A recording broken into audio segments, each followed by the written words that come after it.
ఇటు బైకు ప్రమాదం చోటు చేసుకోవడం వల్లే ఇలాంటి సిచ్యువేషన్ ఉందంటూ కూడా మంత్రి చెప్తున్నటువంటి పరిస్థితి మనం చూస్తూ ఉన్నాం.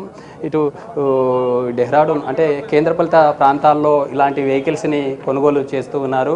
కేంద్రపాలిత ప్రాంతాల్లో వీటి యొక్క ట్యాక్స్ చాలా తక్కువగా ఉంటుంది. అక్కడ రిజిస్ట్రేషన్ చేయించుకొని ఇలా ఈ విధంగా ఏవైతే మెట్రోపాలిటన్ సిటీస్కు నేరుగా ఈ ట్రావెల్స్ను నడిపేటటువంటి పరిస్థితి. కేంద్రపాలిత ప్రాంతాల్లో కొనుగోలు చేసిన తర్వాత ఇలాంటి మెట్రోపాలిటన్ సిటీల్లో వెళ్ళే సమయాల్లోనే ఇలాంటి ఘటనలు గతంలో కూడా అనేక రకాలుగా జరిగాయి. ఇలాంటి ఘటనలు ఇప్పటికైనా ఇటు రవాణా అధికారులు కావచ్చు లేదా అధికారుల ముక్కుముడి దాడుల వల్ల వీటన్నింటినీ కొంత అరికట్టే ఛాన్స్ ఉంటుంది. పండుగ ఫెస్టివల్ సీజన్స్ ఉంటాయో ఫెస్టివల్స్లో కూడా పెద్ద ఎత్తున యొక్క ప్రాంతానికి వెళ్ళేటటువంటి సమయంలోనే ఇలాంటివి జరుగుతూ ఉంటాయి. అయితే మనతో మాట్లాడడానికి ఆర్టీఐ సంబంధించినటువంటి జిల్లా అధికారులు ఉన్నారు, వారితో కూడా మాట్లాడదాం. అయితే మనం చూస్తూ ఉన్నాం కదా, ఈ భాగంలోనే భారీ ఎత్తున ఇటు రెండు వైపులా రైటు లెఫ్ట్ రెండు వైపులా ఉండే గ్యాడ్గేట్స్ని కూడా పోలీసు ఇటు ఎస్డిఆర్ఎఫ్ టీం కూడా వాటన్నింటినీ 19 మృతదేహాలను వెతికి బయటికి తీశారు. ఎందుకంటే బస్సులో 39+2 ఇటు డ్రైవర్తో పాటు వారికి కావాల్సినటువంటి అసిస్టెంట్ డ్రైవర్ కూడా ఉంటారు.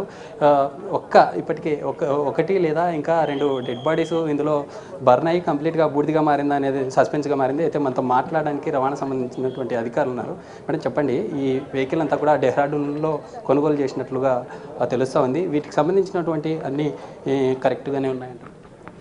మళ్ళీ మాట్లాడతాం, ఆల్రెడీ మార్నింగ్ కూడా మాట్లాడా.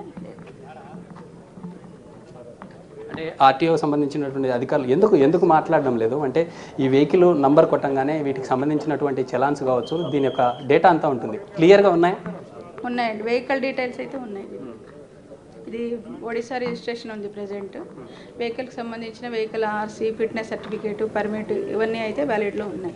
మీరు ఒరిస్సా అంటున్నారు, ఇందాక మంత్రి మాట్లాడుతూ ఈ కేంద్రపాలిత ప్రాంతం డెహ్రాడూన్ అని చెప్తా ఉన్నారు. అసలు ఏంటి, ఎందుకు హైడ్ చేస్తూ ఉన్నారు? హైడ్ ఏం లేదండి. ఇందులో డామన్ అండ్ డైయూలో రిజిస్టర్ అయ్యి తర్వాత అది ఒడిస్సాకి ట్రాన్స్ఫర్ అయింది ఏప్రిల్లో, అందుకనే నెంబర్ అలాగే.